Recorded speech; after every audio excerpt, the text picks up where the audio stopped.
back. More on our top story, a Fox News alert. President Trump arraigned in Miami yesterday afternoon. He pled not guilty to 37 federal counts over his handling of classified documents.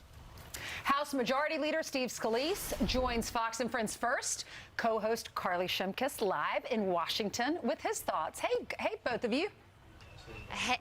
Hey, that's right, Ainsley. I'm at Nationals Park ahead of the Congressional baseball game, which is taking place later tonight, and I am with Majority Leader Steve Scalise. It's always great talking to you before this event. Well, thanks, Carly. It's Steve to you. It's always great to have you out here. We had Ducey out here a couple of years ago. I miss him. We'll get him back out again. Well, he's listening right now. Hey, Steve, we got to get you to come with me next year. We'll do it together. Hey, I got to ask you about the indictment of former President Trump.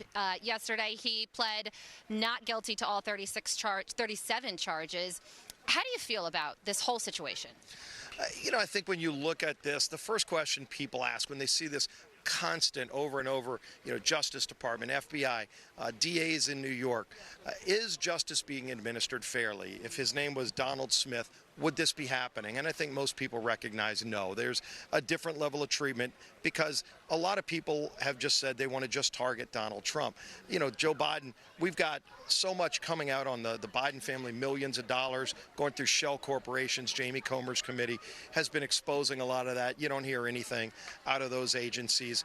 You look at Hillary Clinton's server, other people that have handled classified documents, and it's a different level of treatment. So at the end of the day, is justice being carried out fairly is a real value. There are some legal experts, like Andy McCarthy is one of them. He's a Republican who has defended Trump on some issues, but he says that if you look at the merits of this case, there is something there. It should be taken seriously. To people who feel that way, what do you say?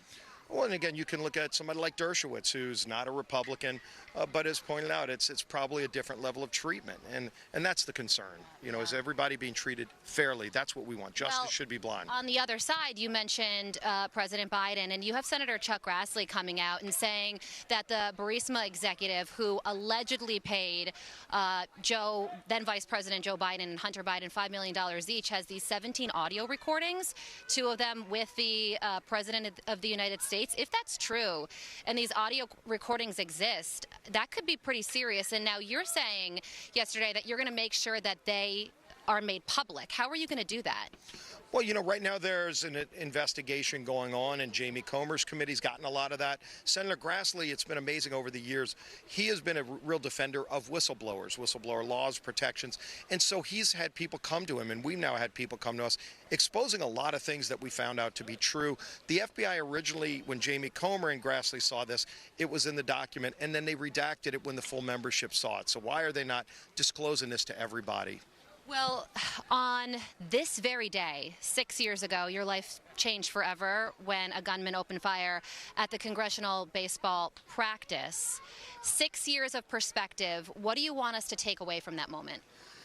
Well, the first is that God was on that ball field. I mean, true, real miracles were performed. I wrote a book documenting some of those in the book Back in the Game, talking about the heroes that were on the field that day. Capitol Police who saved me, David Bailey and Crystal Griner, Brad Wenstrup, who's here today, who's a medical surgeon, also a member of Congress, helped me stay alive just so I can barely make it to the hospital. But God performed miracles that day, not just for me, but there were over a dozen other members of Congress that could have not made it through. You know what, he did. And if you weren't a member of leadership, then law enforcement wouldn't be there, and the situation could have been so much worse. Yeah, I think about just how lucky we all are, lucky to be alive, and God is. How are you feeling? Feeling great. I'm in a big league ballpark, Carly. She was out there throwing. She's done batting practice before. But look, it's a great. We're going to raise probably over $1.5 million, $2 million for local charities, boys and girls clubs. There'll be over 20,000 people here in the stands, and it's a really fun event. You fight on the Capitol for the things we believe in. We have big differences in our country, but at the same time, we do come together for a really good cause tonight.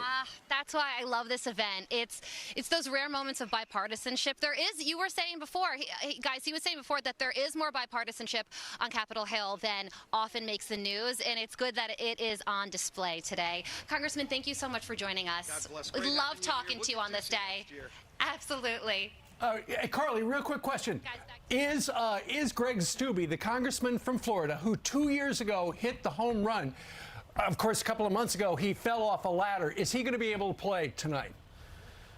Yeah, isn't he the starting pitcher? Stubby's going to be our starting pitcher, and Ducey fell over 25 feet off a ladder and is here just a few months ago and is looking great. He's in great shape. He'll be pitching tonight as our starter. And we're going to be talking to Congressman Stubby next hour, so be sure to tune in for that interview as well. Great. All right, Tough Steve, guys out Carly, there. thank you. Thank yeah, you. no kidding.